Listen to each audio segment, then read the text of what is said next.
The opportunity is huge because we are a global sports brand. Our office here we opened in 2010, and it's really come from a long history between the NBA and Africa. We've had great players who came into our league, starting with Hakeem Olajuwon, Manu Ball, Dikembe Mutombo, who is today our league's global ambassador. In 2003, we started a program called Basketball Without Borders, where we brought 100 young people from 35 countries, first time ever, for a week of life skills seminar and teaching them the fundamentals of the game. We brought our star players to come and serve as mentors. We've been doing that ever since, but really between 2003 and 2010, we saw tremendous potential for basketball development. That's what led us to open our office in 2010, to grow the popularity of the sport, to build the NBA brand and the NBA business across the continent. We decided to focus first at grassroots level, because what Masai was talking about earlier, there is an abundance of talent across the continent.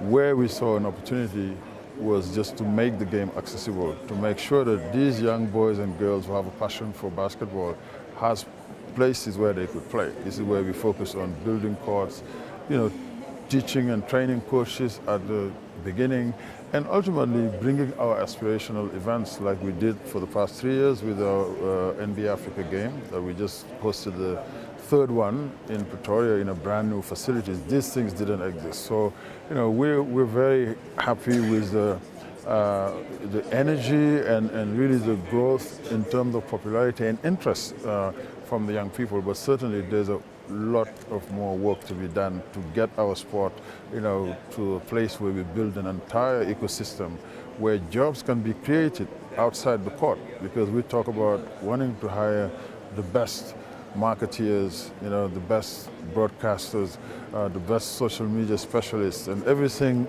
that accompany the building and the growth of a professional sports league. I think it's fundamentally critical because we realized very early on that we couldn't do it alone, because the demand and the needs are so huge across the continent. There are courts that needs to be built everywhere, trainings that needs to be implemented everywhere. So it is extremely important to bring the public and private sector together to focus, in this case, in the attributes of sport as a tool to really empower young people. That was a cornerstone of our strategy to grow the sport.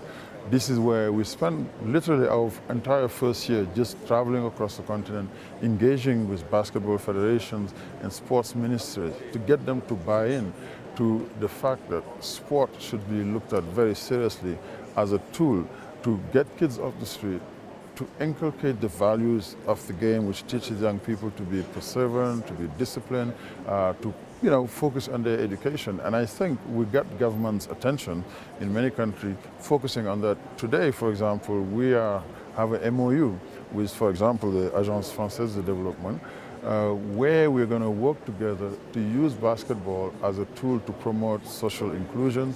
We're going to build courts, we're going to train coaches to be mentors. And we have similar programs like that with other organizations. This is why we're very excited for the opportunity to have this forum in this Africa Investment Forum, to talk now to the private sector, to make them realize that there is a tremendous business opportunity in growing the entire ecosystem in sport, building professional leagues. And for that, you have to have the infrastructure. And I'm excited to see that there are facilities that are starting to be built or talked about.